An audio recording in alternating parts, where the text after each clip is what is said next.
se lever, mais le couple sur lequel il avait buté un peu plus tôt avait roulé à ses pieds, le clouant sur place. Knox eut un ricanement intérieur, mais puisque ses voisins étaient visiblement trop occupés pour s'offusquer de sa présence, il décida de prendre son mal en patience. La musique s'interrompit. Dans l'obscurité de la pièce, on n'entendit plus que des murmures et des gémissements langoureux. On se croirait dans un centre de réanimation, ironisa Knox. Mais l'adolescent riait jaune. Il tourna la tête vers le couple de droite. Allez, vas-y, et que je te mords l'oreille. Il se tourna vers sa gauche. Oh, Chris, tu es si belle, entendit-il. Sa mâchoire inférieure manqua de se décrocher. Cette créature protéiforme, Chris et Chet. Le cœur de Knox bondit dans sa poitrine. Chris Noël était assise à côté de lui, contre lui. La musique reprit. Les voix des drifters s'élevèrent dans la pièce.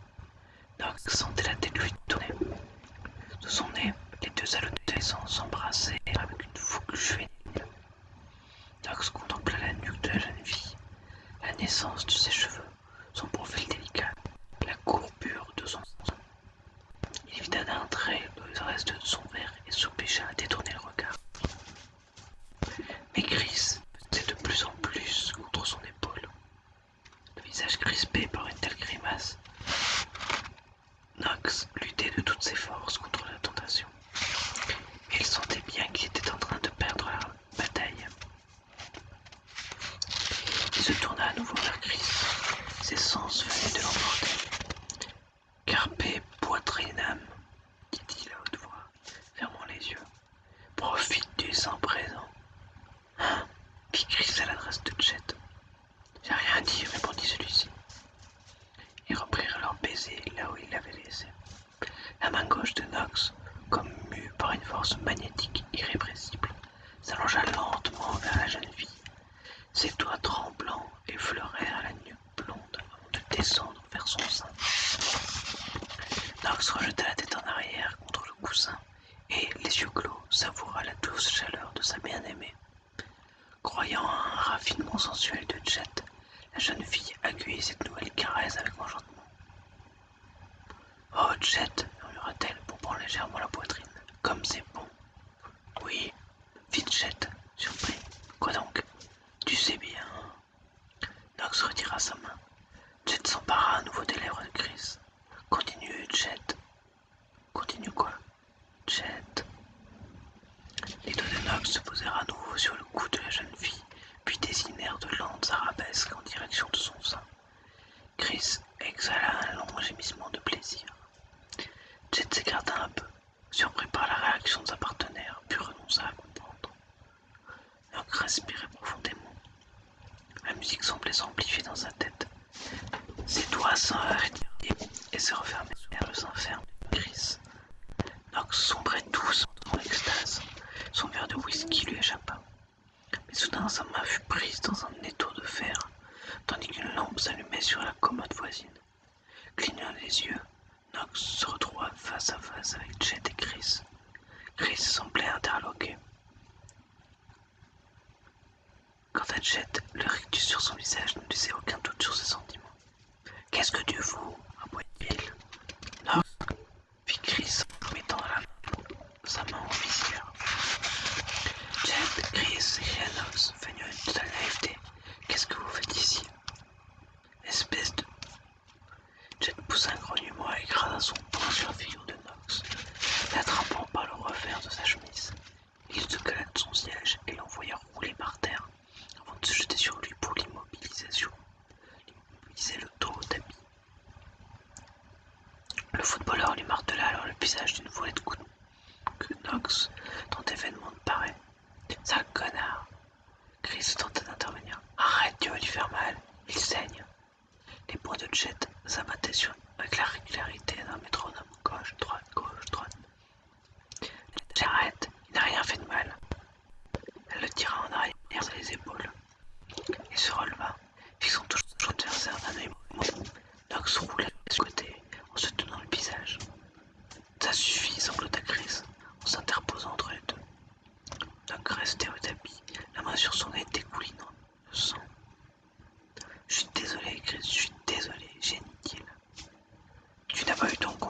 Chet.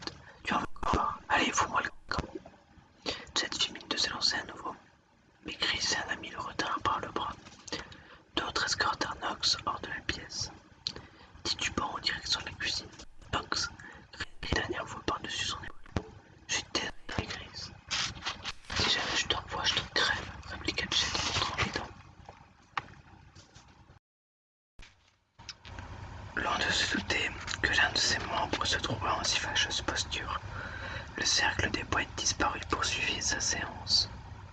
Régulièrement entretenu, les flammes s'élevaient vers le sommet de la grotte, projetant sur les parois leurs ombres gigantesques. Un bras passait autour de Charlie. Gloria le regardait avec adoration. La bouteille de whisky circulait de main en main. Et les mecs, si on montrait à Gloria et à Tina le jardin des poètes disparus? Si soudain Charlie, pointant le menton vers l'entrée de la grotte.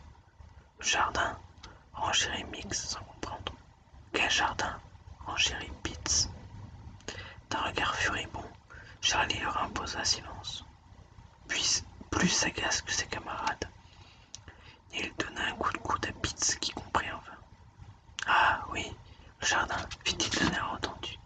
Par ici la visite, monsieur, dame. C'est bizarre, dit Tina perplexe. Vous avez même un jardin? Ils prirent la direction de la sortie. Resté en arrière, les yeux écarquillés derrière ses lunettes, Mix accrocha Charlie par le coude. Mais de quoi est-ce que vous parlez? Chuchota-t-il. Charlie le fusilla du regard. Charlie, enfin, Wanda, on n'a pas de jardin.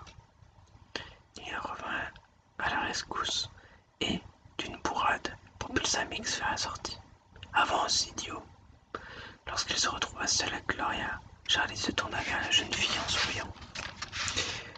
Pour un petit génie, c'est fou ce qui peut être long à la détente. Je trouve plutôt mignon. Toi aussi, je te trouve mignonne, murmura Charlie.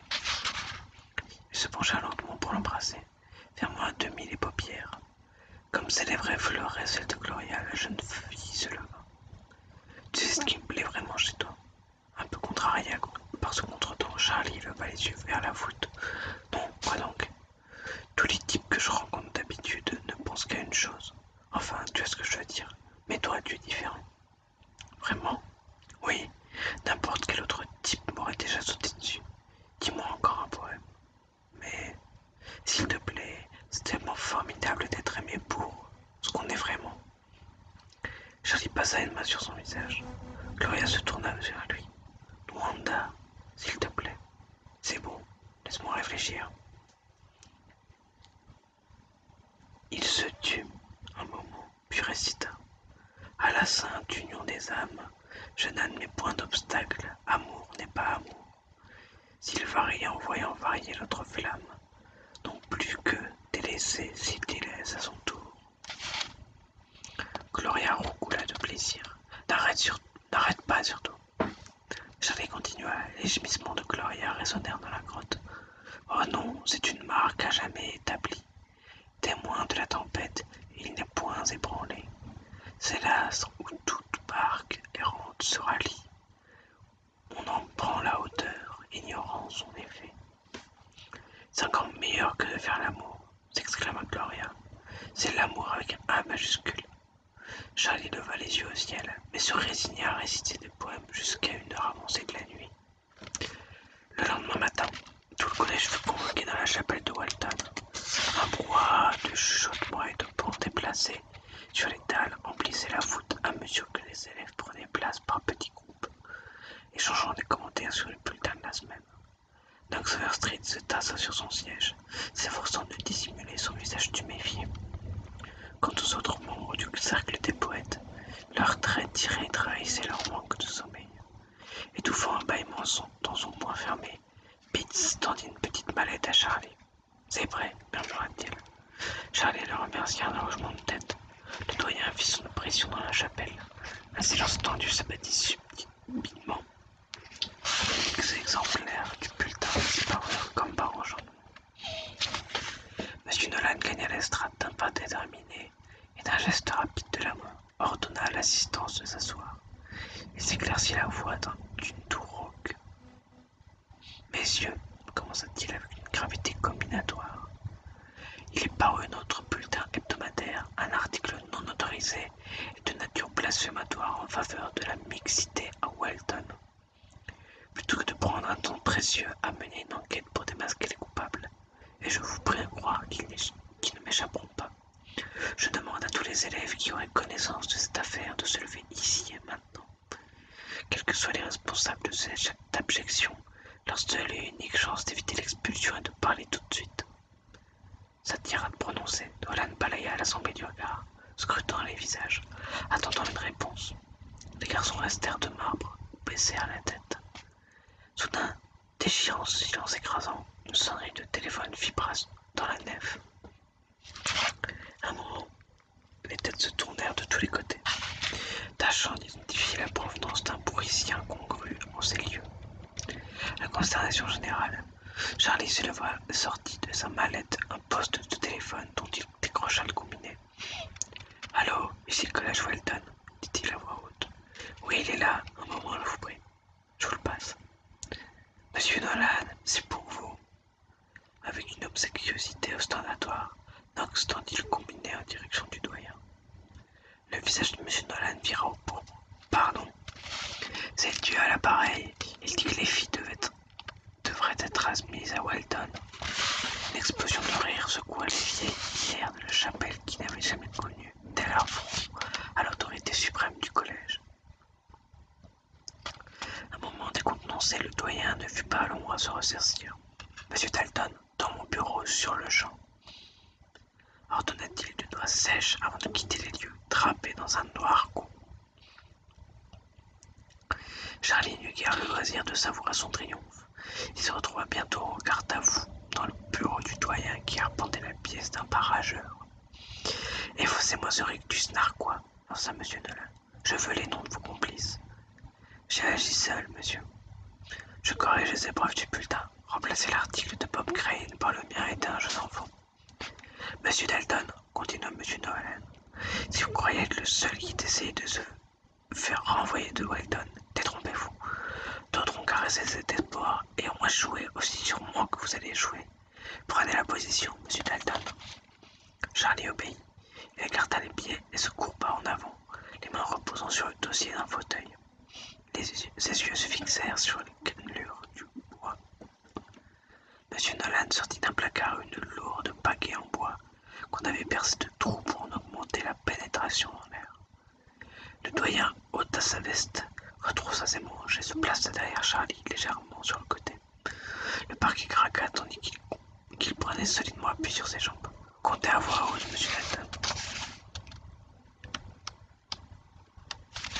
Il leva la latte de bois au-dessus de son épaule et la battit d'un mouvement sec et appuyé sur le postérieur de Charlie, qui se mordit la lèvre inférieure pour ne pas crier.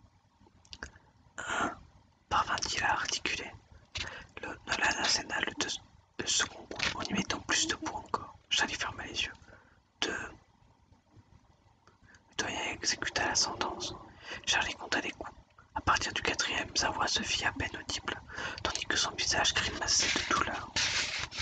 Dans l'antichambre, assise devant sa machine à écrire, Madame Nolan, comme une pure faute de frappe, s'efforça de couvrir les coups sourds en fredonnant une comptine. Dans une salle voisine, 3 étudiants, dont Cameron, étaient penchés sur leur chevalet, s'appliquant en reproduire une tête d'élan empaillée, vieux trophée de chasse accroché au mur. Les coups de balle leur parvenaient étouffés et les remplissaient de terreur. Le crayon de Cameron tremblait tant qu'il ne pouvait en poser la pointe sur le papier. Au 7e coup, les larmes ruisselèrent sur les joues de Charlie. « Comptez, monsieur Dalton !» cria Nolan. Vers le 9e ou 10e coup, Charlie se contenta de hoqueter les nombres. Nolan s'arrêta après le 12e coup et se plaça en face du garçon. « Vous affirmez toujours avoir agi sans complice. » Charlie ravala ses larmes. « Oui, monsieur. » « Qu'est-ce que le cercle des poètes disparus? Je veux des noms. » Charlie répondit d'une voix étranglée. « Il n'y a que moi, monsieur. J'ai tout inventé, je le jure. Si j'apprends que vous aviez des complices, ils seront expulsés, mais vous resterez. Est-ce que c'est clair? Relevez-vous. » Charlie obéit avec peine. Son visage était rouge de douleur et d'humiliation. Welton sait pardonner, monsieur Dalton, quand on a le courage de reconnaître ses erreurs. Vous ferez des excuses publiques. Charlie sortit un petit pas du bureau de monsieur Nolan et reprit doucement la direction du dortoir. Ses camarades attendaient son retour, vaquant sans conviction à leur besogne, allant et venant dans le corridor.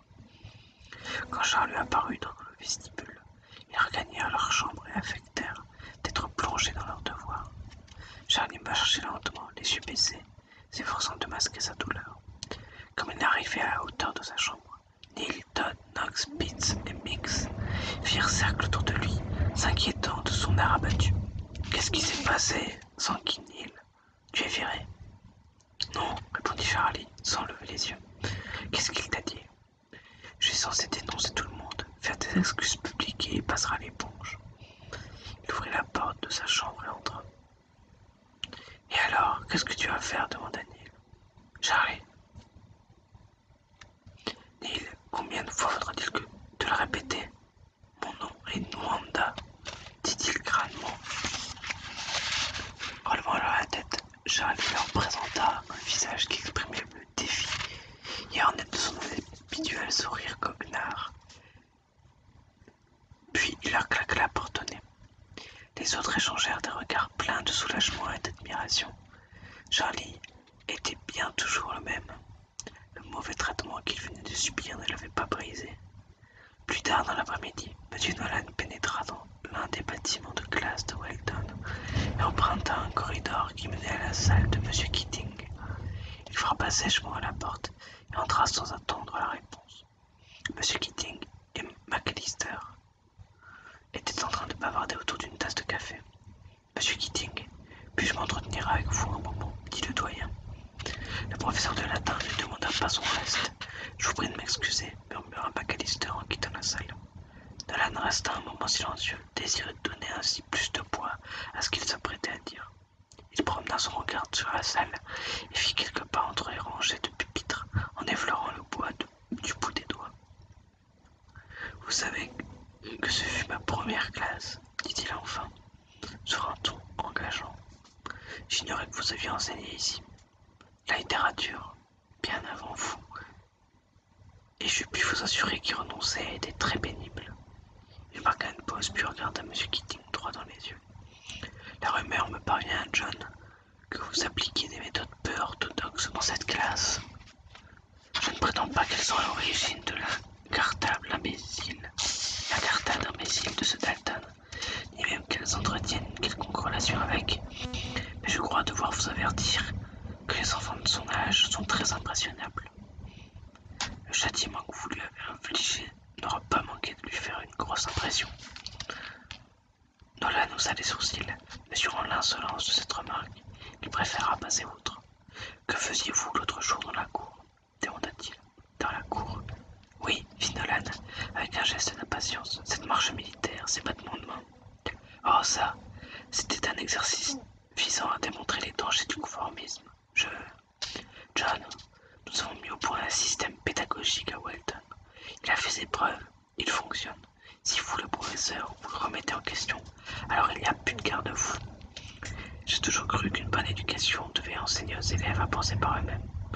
M. Nolan marqua cette approbation par un bref éclat de rire. À l'âge de ces garçons, vous déraisonnez. La tradition, John, la discipline, voilà les bases d'une éducation saine. Il gratifia M. Keating d'une tape pateline sur l'épaule. Préparez-les pour l'université, et le reste se fera tout seul. M. Nolan sourit, sûr de sa vérité, et quitta la salle de classe. Keating resta à regarder par la fenêtre, pensif. McAllister ne tarda pas à passer la tête à la porte. De toute évidence, il avait écouté la conversation. À votre place, John, je ne m'inquiéterai pas tant des dangers du conformisme sur mes élèves. Pourquoi cela? Eh bien, vous êtes vous-même le produit de ces murs, non? Oui, et alors? Alors, si vous voulez forger un athée irréductible, assumez-le de principes religieux inflexibles, ça marche à tous les coups. Keating regarda fixement McAllister, puis partit d'un grand éclat de rire. Le professeur de latin lui adressa un clin d'œil avant de disparaître. Plus tard dans la soirée, Keating s'engouffra dans le dortoir où les garçons se préparaient à diverses activités Charlie, qui marchait au centre d'un groupe d'amis, racontant pour la énième fois sa rencontre douloureuse avec la poigne de fer de Monsieur Nolan. Monsieur Keating, s'écria Charlie, surpris de le trouver là. C'est une farce de potage, Monsieur Dalton. Charlie écarquilla les yeux. Quoi? Alors vous êtes dans le camp de Nolan? On oublie Carpentier mais sucer la moelle de la vie et tout le reste. Sucer la moelle ne signifie pas qu'il faut s'étrangler avec l'os, Charlie. Apprenez qu'il y a un temps pour l'audace et un temps pour la prudence, et qu'un bon marin doit savoir nous voyer. Mais je croyais que se faire renvoyer de ce collège ne dénote ni sagesse ni même audace. Walton est loin d'être le paradis, mais il offre malgré tout quelques opportunités. Ah oui, rétorqua Charlie d'un air irrité. Lesquelles, par exemple? Eh bien, ne serait-ce que la chance d'assister à mes cours, compris? Charlie sourit. Oui, mon capitaine. Keating s'adressa au groupe de camarades qui entouraient Charlie. Alors, gardez la tête froide, vous tous. Oui, monsieur. Keating fit mine de s'éloigner puis se retourna vers Charlie. Un appel de Dieu, fit-il en secouant la tête. Si au moins ça avait été en PCV, alors j'aurais applaudi des deux mains. Le lendemain, l'incident sembla clos. Monsieur Keating décida de prendre le doyen au mot.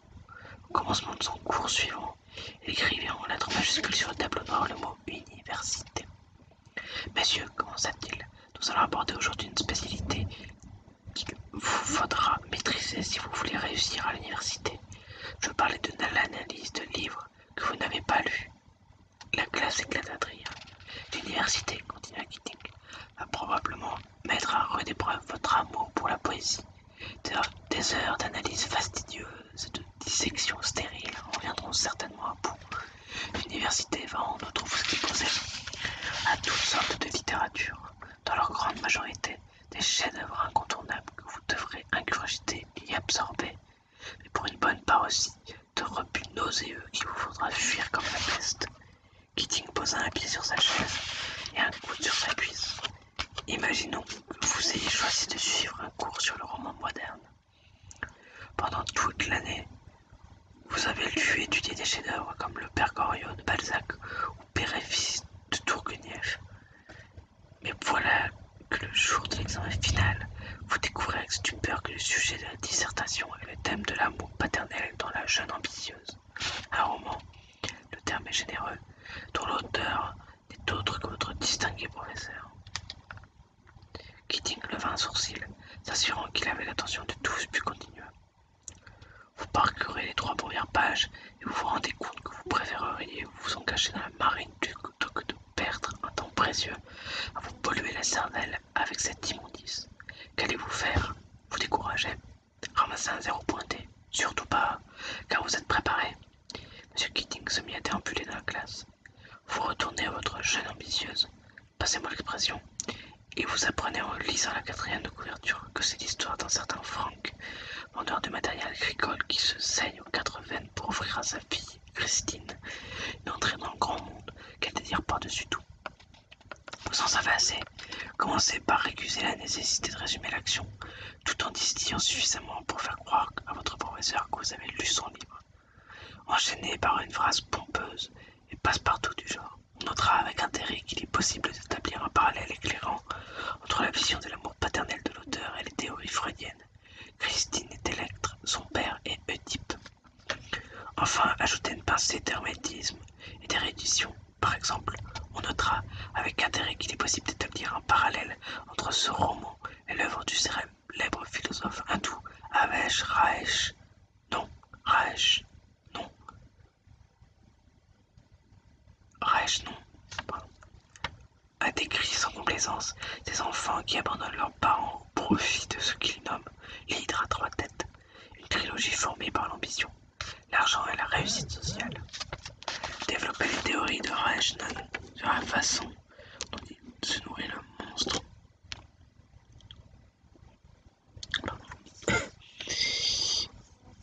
Et sur la manière de le décapiter. Concluez en louant le talent d'écrivain de votre professeur et en le remerciant de vous avoir introduit à une œuvre aussi essentielle. Mix leva la main. Capitaine, et si on ne connaît pas Raeshnan? Raeshnan n'a jamais existé, monsieur Mix. Inventez-lui, donnez-lui un état civil, une biographie. Aucun professeur professeur d'université admettra à ignorer un auteur d'une telle envergure, et vous vous verrez probablement décerner une note semblable à la mienne. Keating saisit une copie sur son bureau et lut à haute voix. Vos références à Reichenau sont pertinentes et pénétrantes. Je suis heureux de constater que je ne suis pas le seul à apprécier ce grand penseur indien. Note 20 sur 20. Il laissa tomber la feuille sur le bureau. Messieurs, disserter sur des livres insipides que vous n'aurez pas lus sera certainement au programme de vos examens.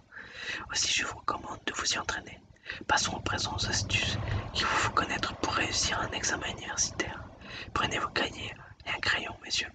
Je vais vous proposer un questionnaire. La classe obéit. Keating distribua les tests, puis il installa un écran devant le tableau et un projecteur de diapositives au fond de la classe. Les grandes universités sont des Sodomes et Gomorres qui grouillent de ces créatures appétissantes qui font si cruellement défaut ici. Le niveau de distraction atteint un seuil dangereusement élevé. Mais ce questionnaire devrait vous préparer à affronter pareille situation. Je vous préviens, la note sera portée sur vos bulletins. Vous pouvez commencer. Les garçons se mirent au travail. Keating mit en marche le projecteur. Lorsqu'il eut affiné la mise au point, on découvrit sur l'écran une superbe fille en train de se baiser pour ramasser un stylo, révélant ainsi sa petite culotte. Les garçons levèrent le nez de leur test et les yeux leur sortirent de la tête. Concentrez-vous sur vos examens, messieurs. Vous avez 20 minutes. Il passa à la seconde diapositive. Il s'agissait cette fois d'une jeune femme en lingerie fine. Les garçons jetaient des coups d'œil sur l'écran tout en s'efforçant de se concentrer sur leur copie. Keating s'amusait de leur trouble. Cruellement, il continua la projection, qui riait de jolies femmes en position lascive et de sourds friolants. Les têtes des garçons oscillaient de leur pupitre à l'écran. Sur sa feuille, Knox inscrivait Chris, Chris, Chris, en contemplant rêveusement la projection. Chapitre 11. L'hiver s'était abattu brutalement sur les collines du Vermont. De violentes rafales de vent soufflaient sur le campus de Walton, soulevant en tourbillons les feuilles mortes qui recouvraient le sol durci. Sanglés dans leur manteau à capuche, le coussin d'une écharpe, Todd et Neil montaient le long d'un sentier qui serpentait entre les bâtiments du collège. Les hurlements du vent étouffaient presque la voix de Neil qui répétait ses répliques du songe d'une nuit d'été. Ici, Manon, l'épée à la main et en garde, où es-tu? Neil eut un trou de mémoire. Je suis à toi dans l'instant, lui souffla Todd qui tenait le texte entre ses doigts bleuis par le froid. Suis-moi donc sur un terrain plus égal, clama Neil avec fougue. Oh, que j'aime ça. Quoi, la pièce? La pièce, bien sûr, mais jouer surtout. C'est le plus beau métier du monde. Dire que la plupart des gens ne vivent qu'une vie. Et encore, disons de la chance. Un acteur, lui, peut vivre des dizaines de vies, toutes plus passionnantes les unes que les autres. D'un monde théâtral, il grimpa sur un muret de pierre. Être ou ne pas être, telle est la question. Pour la première fois de ma vie, je me sens pleinement exister. Tu devrais essayer, Todd. Il sauta au bas du mur. Pourquoi tu n'es jamais venu aux répétitions? Je sais qu'il cherche des gens pour s'occuper de l'éclairage et des accessoires. Non, merci. Et il y a des tas de filles, ajouta Neil avec un clin d'œil. Celle qui jouait Hermia est fantastique. Je viendrai pour la présentation. Paul mouillé, le taquina Neil. Bon, où est-ce qu'on en était? Es-tu là? Lui Todd. Mais il y a un peu plus d'intonation. Es-tu là? Claironna Todd. Voilà. Suis-moi ma voix. Nous verrons ailleurs si tu es un homme. Neil salua son ami d'une révérence de cabotin. Merci, noble messire. À ce soir pour le dîner. Il s'élança vers le dortoir. Todd le regarda traverser la cour comme une flèche et disparaître dans le bâtiment de briques. Il secoua la tête avec amusement et prit tranquillement la direction de la bibliothèque. Virevoltant et profondant l'air de son épée imaginaire, Neil enfila les corridors sous l'œil curieux des élèves qu'il croisait.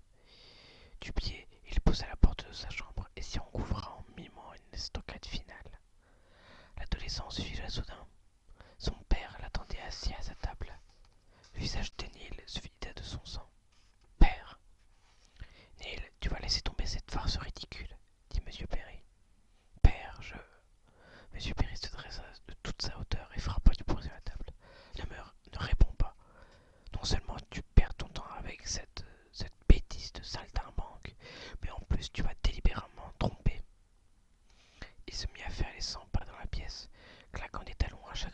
place. Neil tremblait de tous ses membres. Comment espérais-tu t'en sortir, hein? Qui t'a mis cette idée en tête? C'est ce Keating. Personne, bredouilla Neil. Je voulais vous faire la surprise. J'ai eu la meilleure note dans presque toutes les matières et tu as vraiment cru que je ne découvrirais pas le poteau rose? Ma nièce joue dans une pièce avec votre fils, m'a dit l'autre jour Madame Marx. Vous devez faire erreur, madame. Mon fils ne fait pas de théâtre. Tu m'as fait passer pour un menteur, Neil. Demain, tu iras trouver la troupe et tu leur annonceras que tu abandonnes. Père, j'ai l'un des rôles clés. La représentation est pour demain soir. Père, s'il vous plaît. Monsieur Perrier était plein de rage. Il s'approcha de Neil, l'index menaçant. Le monde peut bien s'écrouler demain soir. Tu ne joueras pas cette pièce, c'est compris? Est-ce que c'est compris? L'adolescent ne trouva pas la force de s'opposer à son père. Oui, père. Les yeux rivés sur ceux de son fils, M. Perry resta un moment sans bouger, à l'exception d'un tressaillement de mâchoire. J'ai fait beaucoup de sacrifices pour t'envoyer dans ce collège, Neil. Tu ne me décevras pas. M. Perry sortit en claquant la porte. Neil s'effondra sur sa chaise et martela son bureau de ses poings serrés, jusqu'à ce que la douleur fit couler des larmes sur ses joues. À l'heure du dîner, tous les membres du cercle des poètes disparus étaient réunis dans le réfectoire, à l'exception de Neil qui avait prétexté une migraine. Ils portaient la nourriture à leur bouche de façon si laborieuse que le vieux Heger s'approcha de leur table et les considéra d'un œil soupçonneux, une paupière à demi fermée. Monsieur Dalton, qu'est-ce qui ne va pas? S'enquit-il. Le menu ne vous satisfait pas? Si, monsieur. Heger se tourna vers les autres. Quelque chose clochait. Messieurs Overstreet et Anderson, vous êtes gauchers? Non, monsieur. Alors pourquoi tenez-vous votre fourchette de la main gauche? Les garçons échangèrent des regards innocents. Knox prit la parole. On s'est dit qu'il serait bon de rompre avec de vieilles habitudes. Qu'en rapprochez-vous, vieilles habitudes, monsieur Overstreet? Elles perpétuent une vieille mécanique, monsieur, soutint Knox. Elles imposent des bornes à la pensée. Monsieur Overstreet, je suggère que vous souciez moins de rompre de vieilles habitudes et plus d'en prendre de bonnes pour vos études. C'est compris? Oui, monsieur. Ceci vaut aussi pour vous, messieurs. Maintenant, mangez avec votre main habituelle. Les garçons obéirent, mais dès que le vieux professeur fut éloigné, Charlie changea à nouveau de main, bientôt imité par ses camarades. Neil finit par faire son apparition dans le réfectoire. Il semblait bouleversé. T'en fais une tête, dit Charlie. Qu'est-ce qui ne va pas? J'ai reçu la visite de mon père. Tu vas laisser tomber la pièce? Demanda aussitôt Todd. J'en sais rien encore. Pourquoi tu n'irais pas en parler à M. Keating? Suggéra Charlie. Pourquoi faire? Charlie haussa les épaules. Peut-être qu'il saura te conseiller. Peut-être même qu'il ira parler à ton père. Tu plaisantes, ricana Neil.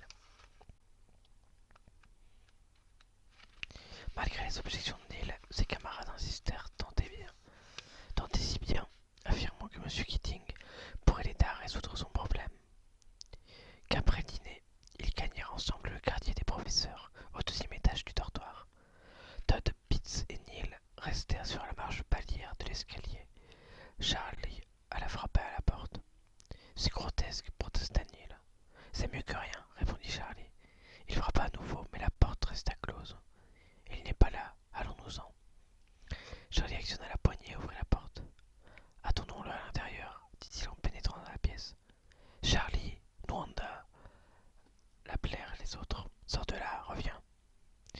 Mais comme Charlie ne réapparaissait pas et que la curiosité les tiraillait, ses camarades le suivirent à pas comptés. La chambre était petite et austère. Les garçons s'y sentirent d'emblée comme des intrus. Nwanda, murmura Pitts, ne restons pas là. Il va arriver d'une minute à l'autre. Charlie ignora cette mise en garde et poursuivit son investigation. Par terre, près de la porte, il y avait une petite valise bleue. Quelques livres, certains en piteux état, reposaient sur le lit. Charlie s'approcha du bureau et saisit entre ses doigts un cadre contenant la photographie d'une très jolie jeune fille, une très jolie jeune femme, qui devait avoir une vingtaine d'années. « Waouh, regardez-moi ça !» dit Charlie avec un sifflement admiratif. À côté du cadre, il y avait une lettre inachevée. Charlie la prit et se mit à lire. « Ma chère Jessica, je me sens aussi seul loin de toi, bla bla bla. Je ne peux que contempler ta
soulagé de voir s'ouvrir une porte de sortie.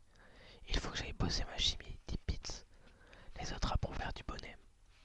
On t'accompagne. Bonne nuit, monsieur Keating. Ils s'éclipsèrent rapidement et refermèrent la porte derrière eux. Revenez quand vous voulez, leur cria Keating. Merci, les entendit-il répondre à travers la cloison. Pitts donna une bourrade à Charlie. Merde, Nwanda, on a l'air faim. J'ai pas pu m'en empêcher, répondit Charlie, haussant les épaules. Keating s'amusait de la nervosité de Neil, qui allait et venait dans la pièce, les yeux mobiles. Vous êtes drôlement à l'étroit ici. Rien ne doit me détourner de mon travail. Enseigner, c'est un peu comme entrer au monastère. Pourquoi êtes-vous professeur demanda Neil. C'est-à-dire que, avec toutes ces histoires sur Carpe Diem, on vous imaginerait plutôt en train d'explorer le monde. Mais c'est exactement ce que je fais, Neil. J'explore le monde. Ce monde nouveau, ce monde des temps modernes. Et puis, un collège comme Walton a besoin d'un professeur comme moi, non? Mais vous n'êtes pas venu ici pour me poser des questions sur ma vocation, n'est-ce pas? Neil poussa un long soupir. Mon père exige que je laisse tomber la pièce de Henley Hall. Quand je pense à Carpe Diem, j'ai l'impression d'être en prison. Jouer représente tout pour moi, monsieur Keating. J'aimerais en faire mon métier. Bien sûr, je comprends la position de mon père. Nous ne sommes pas riches comme la famille de Charlie, mais il a planifié toute ma vie sans jamais me demander mon avis. Est-ce que vous avez dit à votre père ce que vous venez de me confier? Vous voulez rire et me tuer. Alors vous lui jouez un rôle à lui aussi, le rôle du fils soumis. Neil, je sais combien cela peut paraître difficile, mais vous devez parler à votre père et lui dévoiler votre vraie personnalité. Mais je sais déjà ce qu'il va me répondre, que le théâtre n'est qu'un caprice, que c'est frivole et que, pour mon bien, il vaut mieux ne plus y songer. Plus il va me rappeler tous les espoirs qu'ils font en moi. Keating s'assit sur le bord du lit. Si ce n'est pas seulement un caprice, alors c'est à vous de le lui prouver. Montrez-lui, à force de passion et d'engagement, que c'est là votre vocation. Si ça ne marche pas, dites-vous que vous aurez bientôt 18 ans et que vous pourrez mener votre barque à votre guise. 18 ans, mais la représentation est pour demain soir. Allez lui parler, Neil. Il n'y a pas d'autre solution. Pas si vous voulez rester honnête vis-à-vis de vous-même. Neil et Keating restèrent un moment sans parler. Merci, monsieur Keating, fit enfin Neil. J'ai réfléchi et prendre une décision. Tandis que Neil s'entretenait avec son professeur, le reste de la bande courait en direction de la grotte. La neige qui tombait à gros flocons commençait à couvrir la terre de taches pie. Les garçons s'éparpillèrent dans la grotte, chacun vainquant à ses occupations. Personne ne proposa d'ouvrir la séance. Charlie soufflait de longues notes mélancoliques dans son saxophone. Dans un coin, Knox répétait à mi-voix le poème qu'il s'esgrimait à composer. Todd était assis à l'écart et écrivait, lui aussi. Cameron étudiait sa géographie. Debout dans le fond de la grotte, Pitts gravait des signes cabalistiques dans la roche. Cameron jeta un œil à sa montre. Plus que 10 minutes avant le couvre-feu, annonça-t-il. Personne ne réagit. Qu'est-ce que tu écris demanda Knox à Todd. Je ne sais pas. Un poème. Pour la classe. Je ne sais pas encore. Cameron revint à la charge. On va y couper d'un blâme, les gars, si on ne fiche pas le camp maintenant. La neige tombe par paquets. Charlie continua à poser sa complainte et Todd a griffonné sur son cahier. Cameron haussa les épaules. En tout cas, moi j'y vais, dit-elle avant de quitter la grotte. Knox relut le poème auquel il venait d'apporter la touche finale. Tout excité, il se donna une grande claque sur la cuisse. Bon sang, si seulement je pouvais le faire parvenir à Chris, grommela-t-il. Pourquoi tu ne le lui lis pas? Suggéra Pitts. Ça fait des étincelles. Ça a fait des étincelles pour nous, Wanda. Elle refuse de me parler. Je l'ai appelée, mais elle n'a même pas voulu venir au téléphone. Nwanda a récité des poèmes à Gloria et elle s'est jetée à son cou. Pas vrai, Nwanda. Le saxophone se tut. Charlie réfléchit un moment. Tout ce qu'il y a de vrai, fit-il avant de se remettre à jouer. Dans le lointain, la cloche du couvre-feu tinta. Charlie rangea son instrument dans son étui et sortit de la grotte. Todd et Pitts ramassèrent leurs affaires et le suivirent dans la nuit. Restait seul dans la grotte, Knox relisait son poème. Il le glissa dans un livre, souffla la bougie et courut à la poursuite de ses camarades. Si ça a marché pour lui, ça marchera pour moi, dit-il en réfléchissant au moyen de parvenir jusqu'à Chris. Le lendemain matin, le paysage était enfoui sous une épaisse couche de neige. Knox quitta le dortoir au petit matin, équipé pour résister au froid glacial et aux bourrasques de vent. Du revers de la Manche, il ôta la neige qui recouvrait la selle de sa bicyclette et s'engagea sur un étroit chemin déblayé. Il prit de la vitesse en descendant la butte de Welton en direction de Ridgeway High. Loin de le décourager, l'air vif fouettait son ardeur. Il abandonna sa bicyclette devant le lycée et pénétra dans le hall où régnait un joyeux jahut. Au sens de la pointe des pieds, il regarda de gauche à droite, ne sachant de quel côté diriger ses pas. Son blazer strict et sa cravate d'uniforme détonnaient au milieu des tenues multicolores et décontractées que portaient les lycéens de Ridgeway. Mais nul ne faisait attention à lui, hormis quelques curieux qui s'amusèrent de son air perdu et du bouquet de fleurs défraîchies qu'il tenait à la main. Knox s'engagea dans un couloir et arrêta une étudiante qui lui indiqua le chemin. Il fit demi-tour, grimpa un escalier 4x4 jusqu'au premier étage. Chris. Knox venait d'apercevoir la chère tête blonde debout près des vestiaires en train de bavarder avec une amie. La jeune fille se détourna avec effroi et fit mine de s'en aller, ses classeurs serrés contre la poitrine. Knox la rattrapa par le bras. Knox, qu'est-ce que tu fais ici? Elle l'entraîna à l'écart. Je suis venu m'excuser pour l'autre soir. Je t'ai apporté ces fleurs et un poème que j'ai écrit pour toi. Il lui tendit le modeste bouquet de fleurs et une feuille pliée en deux. Chris les contempla un moment mais ne les accepta pas. Si Chet te voit, il va te démolir. Je m'en fiche, répondit Knox. Je t'aime, Chris. Tu mérites mieux que cette brute de Chet. Quelqu'un comme moi, par exemple, s'il te plaît, accepte ces fleurs. Knox, tu es complètement fou. La cloche retentit et une grande effervescence se répandit dans les couloirs. Je t'en prie, je me suis conduit comme un idiot et je le sais, s'il te plaît. Chris sembla hésiter. Non, dit-elle finalement, et ne viens plus m'embêter. Elle fit volte-face, entra dans sa salle de classe et ferma la porte derrière elle. Le corridor se vidait rapidement. Knox hésita un moment, son bouquet à la main. Puis d'un pas décidé, il suivait la jeune fille. Les étudiants s'installaient à leur pupitre. Knox passa sans souci devant le professeur qui était penché sur le cahier d'un élève. Knox, paniqua la jeune fille. Dites-moi que j'en rêve. Je te demande simplement d'écouter, dit-il en épliant son poème. Lorsqu'il se mit à lire, le professeur et les élèves levèrent la tête. Les yeux ont créé une fille nommée Chris, un sourire d'ange, une peau de satin. La caresser serait le paradis, l'embrasser une gloire sans fin. Chris devint écarlate et enfouit son visage entre ses deux mains.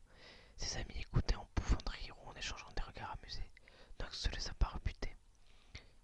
Ils ont créé une déesse et l'ont appelée Chris. Comment? Jamais je ne le saurais. Mais si mon âme ne peut rivaliser, mon amour, lui, ne fait que croître. Knox lisait comme si le monde autour d'eux s'était évanoui. Douceur de ses yeux, de sa saphir, reflet de sa chevelure d'or, mon cœur succombe à son emprise, heureux de savoir qu'elle respire.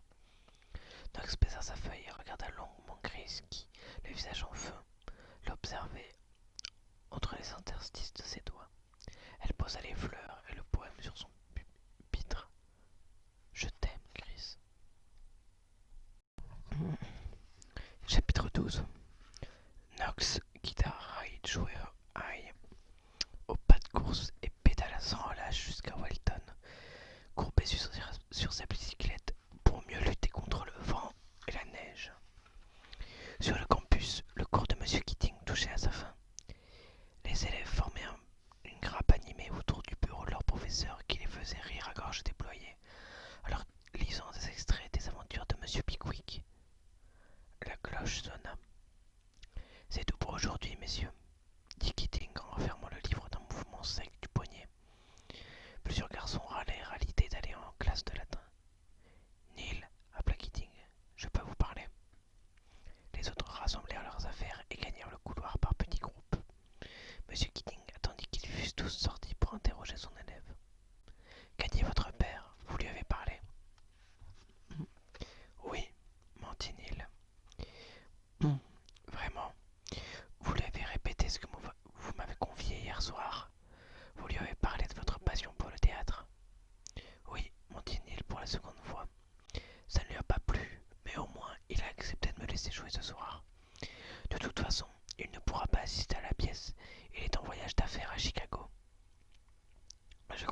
me laisser continuer le théâtre, à condition que mes études n'en souffrent pas, bien sûr.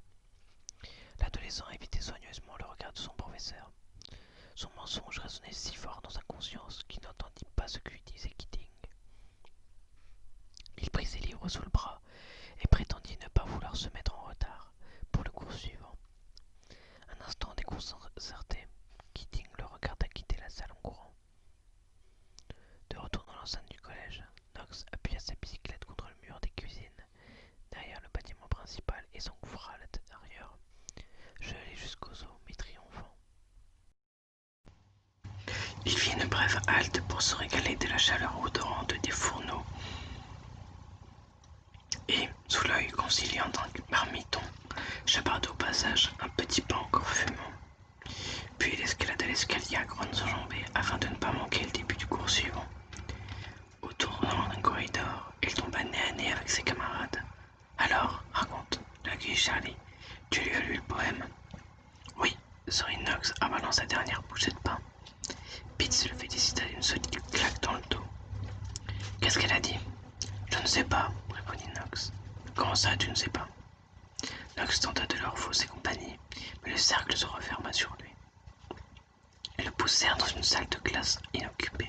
« Allez, raconte-nous tout, » dit Charlie, et depuis le début. À la nuit tombée, les garçons piétinaient dans le grand vestibule du dortoir, attendant de se rendre en compagnie de M. Keating à Henley Hall, où devait se jouer le songe d'une nuit d'été. Encore tout émerveillé par son exploit du matin, Knox était prostré sur une chaise, à la fois pensif et souriant, fou d'espoir et d'incertitude. « Où est Nwanda ?» trépigna Mix. « Si ça continue, on va rater l'entrée en scène de Neil. » Et il dit qu'il voulait mettre en du rouge avant de partir. « Se mettre du rouge? Qu'est-ce que tu racontes ?»« Tu connais Charlie, » répondit Pitts. « Avec lui, il faut s'attendre à tout et au pire. » À cet instant précis, Wanda apparut en haut du large escalier. « Qu'est-ce que c'est que cette histoire de rouge ?» demanda Mix. Charlie jeta un regard circulaire sur le hall. Puis il déboutonna sa chemise et ses camarades découvrirent peint en rouge vif sur son torse un éclair dont la pointe disparaissait sous sa ceinture. « À quoi ça sert ?» s'étonna Todd ingénument. « C'est un symbole indien de virilité. Ça me donne un sentiment de puissance. Les filles en raffolent. » Lui complètement givré, décréta Cameron, en clignant plusieurs fois des paupières. Le groupe s'apprêtait à gagner la sortie lorsque, venu de l'extérieur, un ange blond franchit le seuil. Les garçons tombèrent en arrêt devant cette sublime apparition, les yeux comme des soucoupes. Mais le plus choqué d'entre tous fut sans doute Knox. « Chris !» s'écria-t-il, le cœur palpitant. Il s'élança à sa rencontre et, la prenant par le bras, l'entraîna dans la première pièce vide. L'arrivée de M. Keating mit fin à la fascination rêveuse dans laquelle étaient plongés ses élèves. « Allons, messieurs, » dit-il, les poussant vers la sortie. « Je vous rejoins tout de suite, lança Knox. Chris et Knox s'échappèrent par une porte latérale. « Si on te voit ici, on sera tous les deux dans un sacré pétrin, dit-il, grelottant de froid. « Mais toi, ça ne te gêne pas de débarquer dans mon lycée et de me ridiculiser, hein ?» cria-t-elle. « Je vais te passer fort. Je n'avais aucune intention de te ridiculiser. C'est réussi. Jed l'a appris et il en est malade de rage. J'ai tout le mal du monde à le dissuader de venir ici. Il voulait te démolir. Ça ne peut plus continuer, Knox. Mais je t'aime. Tu répètes ça sans arrêt et tu ne connais même pas. » Derrière eux, Keating et la bande, installés dans la grosse voiture familiale de l'école, et l'air Knox d'un coup de klaxon ronflant. « Partez devant, » leur indiqua Knox d'un geste. « Je vous rejoindrai à pied. » Les roues patinèrent un peu sur la neige et la voiture s'élança sur les routes boueuses dans un frombissement de moteur, traînant derrière elle un nuage de fumée blanche. Le jeune couple fit quelques pas en silence. « Tu te trompes, Chris, » reprit Knox. « Je te connais par cœur. Dès que je t'ai vue pour la première fois, j'ai su que tu étais merveilleuse. » « Comment ça ?»« Comme ça. Oui, comme ça. C'est la meilleure façon de ne pas se tromper. Et si par hasard je n'éprouvais rien pour toi, dans ce cas, tu ne serais pas venu ici pour me mettre en garde contre Chet. » Chris ne répondit pas, ne sachant si elle devait prendre un air irrité ou amusé. « Il faut que j'y aille, dit-elle enfin. Je vais être en retard pour la pièce. Jet. Lui, au théâtre, tu veux rien. Alors allons-y ensemble. Knox, tu es impossible. Donne-moi au moins une chance. Si je te déplais ce soir, alors je disparaîtrai de ta vie. Chris eut une dénégation dubitative de la tête. Promis, il assura Knox. Parole de poète. Accompagne-moi ce soir, et si ensuite tu ne veux plus me voir, je jure de m'incliner. Chris sembla hésiter. Si Jet l'apprend, Jet n'osera rien. On s'assiera au fond de la salle et on s'éclipsera dès le baiser de rideau. Knox, si tu promets que ce sera la dernière fois, sur l'honneur des poètes, dit-il la main droite levée. Qu'est-ce que c'est? Ma parole. Il avait l'air si sincère que Chris finit par pousser un soupir de reddition et par accepter le bras qu'il lui offrait. Le couple s'enfonça dans la nuit en direction de Henley Hall. Lorsqu'ils entrèrent dans la salle de spectacle de l'école, M. Keating et les autres avaient depuis longtemps élu domicile au premier rang de l'orchestre. Knox et Chris, quant à eux, prirent place au fond du parterre. Sur scène, la représentation venait de commencer. Lorsqu'Neil vit son entrée, le front ceint d'une couronne tressée, le cercle des poètes disparus lui réserva un accueil enthousiaste. Un moment saisi par le trac, il contempla le vide noir de la salle, les feux de la rampe l'empêchant de discerner les innombrables visages. Dans son fauteuil, Todd croisa les doigts. Eh bien, esprit, où irez-vous ainsi? Commença Neil en entrant dans la peau de son personnage. Par les collines, par les vallées, à travers les buissons, les ronces, par les parcs, par les... répondit une fée. Tu dis vrai, je suis ce rôdeur de nuit, j'amuse Oberon, et je le fais sourire quand je trompe un cheval gris et nourri de fèves, en hennissant comme une pouliche coquette. Parfois je me tapis dans la tasse d'une commère sous la forme exacte d'une pomme cuite, et lorsqu'elle boit, je me heurte contre ses lèvres, répand la bière sur son sein flétri. La matrone la plus sage, contant le conte le plus grave, je me prends parfois pour un escabeau à 3 pieds. Alors je glisse sous son derrière, elle tombe, assise comme un tailleur, et prise d'une quinte de toux.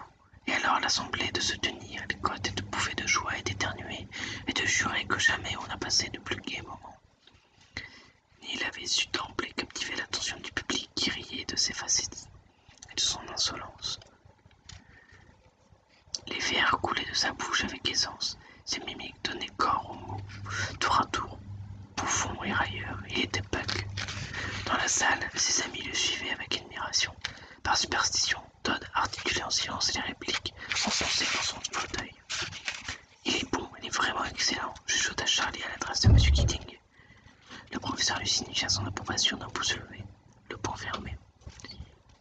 Lysandre et Hermia firent leur entrée, vêtus d'un costume de feuilles de brindilles entrelacées. Ginny Danbury était époustouflante en Hermia. Le même garçon nous servira d'oreiller à tous deux. Un cœur, un lit, 2 âmes, une seule fois. Non, mon bon Lysandre, pour l'amour de moi, mon cher, couchez-vous plus loin. Charlie feuilleta fébrilement le programme, cherchant le nom de l'artiste qui interprète Hermia. Jenny Danbury, bon sang qu'elle est jolie. Mes 12 amis, au nom de la courtoisie, serrez-moi de moins près. L'humaine modestie exige entre nous la séparation, qui sied à un galant vertueux et à une vierge. Charlie tomba sous le charme. Pendant ce temps, Neil se tenait dans la coulisse. Son regard allait de la scène au public dont il guettait les réactions par la fente d'important. Soudain, son cœur fit un bond dans sa poitrine. Il venait d'apercevoir la silhouette rigide de son père entrer dans le fond de la salle. Le visage de l'adolescent resta impassible. Sur scène, Lysandre et Ginny achevaient leur scène. Voici mon lit, que le sommeil t'accorde tout son repos, qu'il en garde la moitié pour empresser tes yeux. Ils s'allongèrent par terre et s'endormirent. Un interlude musical annonça la réapparition de Puck. Neil entra sur scène comme au ralenti, suivi bientôt par d'autres personnages. Le jeune acteur était doté d'une présence extraordinaire, et le public ne s'y trompait pas. Charlie, quant à lui, ne quittait pas des yeux Hermia. Knox manqua la moitié de la pièce, trop occupé qu'il était à contempler Chris, qui, de son côté, se sentait de plus en plus attiré par son compagnon. À la fin de l'interlude, Neil se présenta sur les planches. Sa tirade finale était adressée aux spectateurs, mais il la destina tout particulièrement à son père, qui était resté du la salle. Ombre que nous sommes, si nous avons déplu, figurez-vous seulement, et tout sera pardonné. Vous n'avez fait qu'un somme, pendant que ces visions vous apparaissent. Ce thème faible et vain, qui ne contient pas plus qu'un songe. J'en dis spectateur, ne le condamnez pas. Nous ferons mieux si vous pardonnez. Oui, vous honnête Puck. Et si nous avons la chance imméritée d'échapper au tube sifflé du serpent, nous ferons mieux avant longtemps. Vous tenez Puck pour un menteur. Bonsoir donc à vous tous. Donnez-moi vos mains, et si nous sommes amis. Si nous sommes amis. Et Robin prouvera sa reconnaissance. Le rideau tomba à la fin du monologue. La salle se mit à applaudir à tout rompre. Les camarades de Neil, conquis par son talent, se levèrent pour saluer sa performance. L'assistant Santia les imita peu à peu, obligeant toute la troupe à plusieurs rappels. Les acteurs vinrent ensuite saluer tour à tour. Au milieu d'un tonnerre d'acclamations, le regard de Ginny se porta sur Charlie, qui se détachait de la foule par ses bravos enthousiastes et ses battements de main frénétiques. Nox sourira Chris, et dans la gaieté générale, osa lui prendre la main. La jeune fille n'opposa aucune résistance. Quand Neil s'avança d'un pas pour faire sa révérence publique, les applaudissements se transformèrent en ovations, et le jeune acteur sentit alors grandir. Une immense vague de bonheur qui déferla sur lui fit jaillir des larmes de ses yeux. Lorsque les rideaux s'abaissa pour de bon, les membres de la troupe tombèrent dans les bras l'un de l'autre, riant et pleurant. Plusieurs spectateurs enthousiastes vinrent les congratuler. S'il vous plaît, s'écoutilla le metteur en scène, les parents et les amis pourront retrouver les comédiens dans le hall. Neil, appela Todd coincé dans sa rangée de fauteuils. On t'attend dehors, tu étais formidable. Jane Danbury était entourée d'admirateurs. Ignorant l'injonction du metteur en scène, Charlie grimpa sur la scène. Il remarqua que Lysandre avait un bras passé autour de la taille de la jeune fille. Félicitations, Jenny, fit Lysandre en l'embrassant. Sans se laisser démonter, Charlie se fraya un chemin jusqu'à Jenny. Les étoiles ont moins d'éclat que tes yeux lorsque tu joues, dit-il d'une seule traite en arrivant devant elle. Jenny sentit qu'il était sincère et répondit à son sourire. Ils restèrent un long moment à se regarder dans les yeux, à tel point que Lysandre esquissa un sourire déconfit et céda la place à son rival. En coulisses, la troupe portait Neil en triomphe, mais le metteur en scène vint bientôt troubler cette allégresse insouciante. Neil, ton père te demande. Neil sauta à terre, attrapa son manteau sur une patère et l'enfila à la hâte. Écartant un pan du rideau, il vit son père qui s'impatientait au fond de la salle, descendit alors de scène et remonta lentement l'allée, sa couronne à la main. Charlie aperçut son camarade. Neil, attends-moi. Mais l'adolescent ne répondit pas. Charlie le vit rejoindre son père, la tête basse. Pressentant quelque drame, il saisit Ginny par la main et l'entraîna vers la sortie. Keating, la bande du cercle attendait Neil dans le hall. Bonsoir tout le monde, fit Knox en venant les rejoindre. Je vous présente Chris.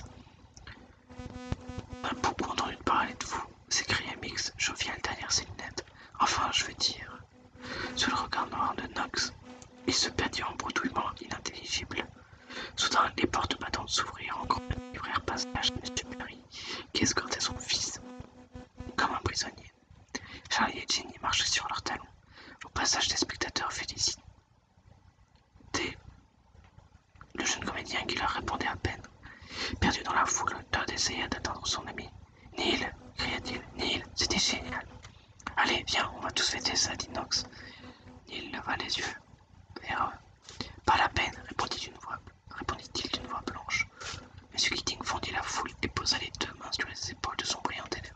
« Neil, tu as été superbe, fit-il, les yeux étincelants. M. Perry s'interposa. « Vous, écartez-vous de mon fils. » Un silence glacial tomba. Les deux hommes s'affrontèrent dans un moment du regard. M. Keating paraissait chagriné par cette animosité à laquelle il ne répondit pas. M. Perry conduisit Neil jusqu'à sa voiture et lui ordonna d'y monter. Charlie voulut les suivre, mais Keating le retint par la manche. « N'aggravez pas les choses, dit-il tristement. M. Perry mit le contact et démarra en trombe. Le visage de Neil apparut fugitivement derrière la vitre arrière, ses yeux brillants de désespoir, semblèrent adresser un dernier adieu à ses amis massés sur la première marche du théâtre. « Neil !» cria encore une fois Todd en s'élançant derrière la voiture qui s'éloignait. Accablés, les membres du cercle des poètes disparus restèrent un moment immobiles. Notre fête tombe à l'eau, dit finalement Charlie. Si on rentrait à pied, mon capitaine. Comme vous voudrez, répondit celui-ci. Le jeune professeur avait répondu d'une voix distraite.